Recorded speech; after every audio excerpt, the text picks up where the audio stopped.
सनातन जी हर समय 5 वर्ष की अवस्था में रहते और कोई वस्त्र नहीं धारण करते, दिगंबर।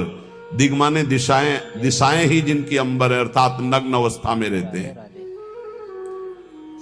ये वर्णन करते हैं कि एकादशी व्रत को हरितोष व्रत कहते हैं। भगवान की प्रसन्नता के लिए, हरिजू की प्रसन्नता के लिए एकादशी व्रत रहा जाता है। प्रायः समस्त वैष्णव जन रहते हैं। जो रसिक जन प्रियाजू के चरणों के अनन्य हैं, उनका एक ही व्रत है, श्यामा श्याम की 8 पहर उपासना करते हुए अपने मन वृत्ति को श्यामा श्याम में समर्पित करना।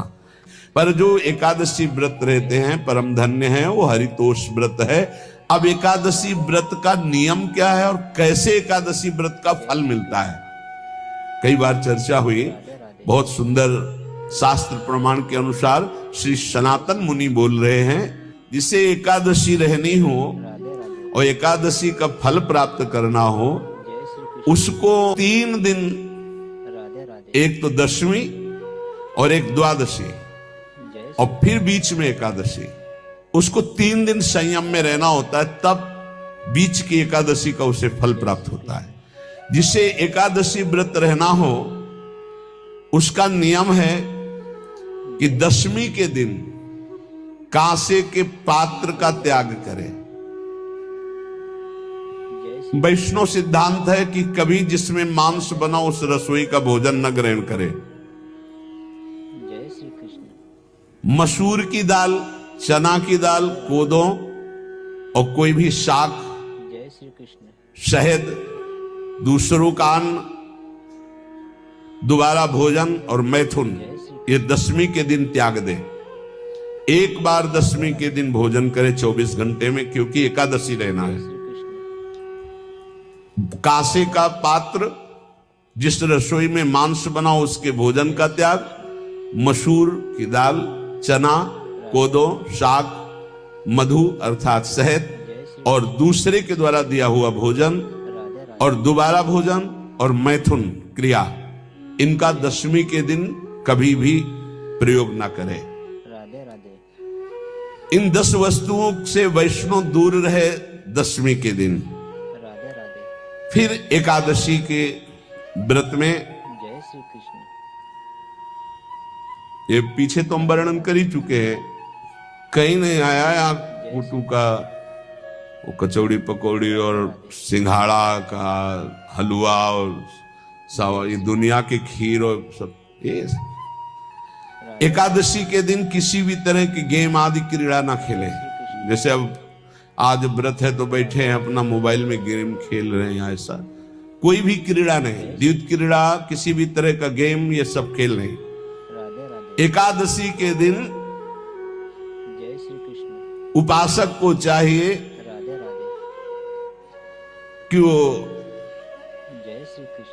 किसी भी तरह की क्रीड़ा, मनोरंजन बिल्कुल नहीं, नींद नहीं लेनी उसको, न दिन में न रात में। एकादशी व्रत, और प्रायः पुराने महापुरुषों ने ऐसा किया है। रामदास जी डाकोर के रात में जाते थे, रणछोड़ भगवान के यहाँ कीर्तन करते थे जाकर, तभी तो भगवान उनके कीर्तन पर, उनकी भक्ति पर रीछ कर गाड़ी में बैठकर उनके साथ आए थे।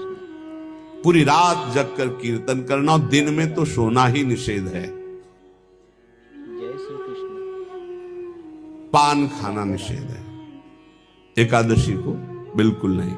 जो व्रत रह रहे, वृक्ष से तोड़कर जो दतून की जाती है, एकादशी के दिन नहीं। दूसरे की निंदा करना, चर्चा करना नहीं, अर्थात अधिकतर मौन व्रत धारण करे एकादशी के दिन। चुगली करना, कोई चोरी करना, वाणी से, शरीर से, मन से किसी को दुख पहुंचाना, भोग करना, मैथुन करना,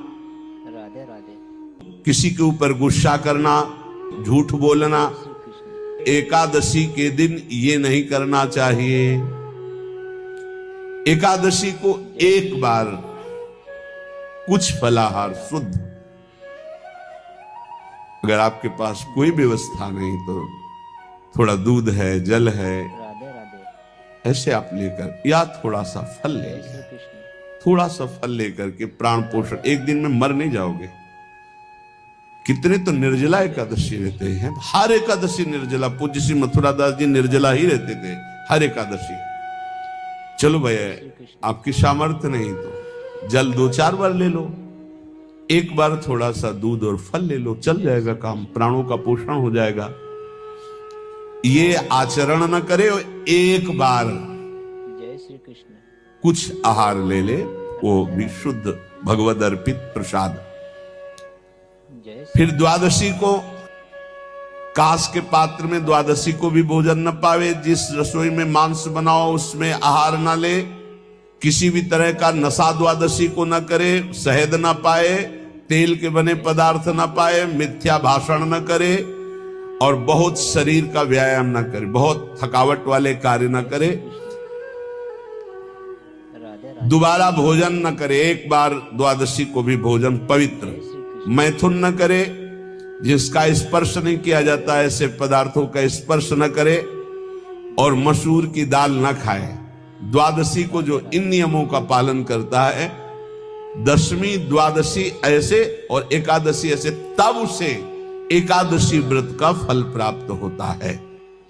जय श्री कृष्ण। उपासक को चाहिए राधे राधे कि इन नियमों से व्रत का अनुष्ठान करे, मनमानी आचरण न करे। सबसे प्रार्थना जो एकादशी रहते हो, हरितोष व्रत इसे कहते हैं, भगवान की प्रसन्नता के लिए रहा जाता है, रहना चाहिए। जो अपनी आचार्य परंपरा में हैं, जैसे जिनका सिद्धांत है, पर रहने का सिद्धांत ये श्री सनत कुमार जी वर्णन, श्री सनक जी महाराज, ये सनत कुमार जी वर्णन की। सनक जी महाराज कह रहे हैं, यदि भगवान का आश्रय नहीं, सत्संग नहीं है, तो इन 4 में से एक हो तो नाश कर देता, फिर चारों हो तो सर्वनाश हो जाता है। यदि सत्संग नहीं है, यदि भगवद आश्रय नहीं है, खूब धन हो, जवान अवस्था हो, बढ़िया पद मिला हो, प्रभुत्व चलता हो और अज्ञान हो, फिर क्या कह रहा है? बोले ये चारों जहां मौजूद होते हैं वहां सर्वनाश का खेल शुरू हो जाता है। अगर इनमें से एक हो तो सर्वनाश करने में पर्याप्त है, और अगर चारों हो तो फिर क्या कहना है? जवान हो, खूब रुपया पैसा हो, कोई पद हो, कोई अधिकार हो बड़ा, फिर और अज्ञानी हो, तो बोले एक नाश कर देगा, फिर चारों तो नाश ही कर देंगे। अगर सत्संगी है तो ये चारों महान कार्य कर देंगे। जवान है, खूब दूसरों की सेवा, मेहनत पूर्वक धन संपत्ति कमाकर माता पिता की सेवा, परिवार की सेवा,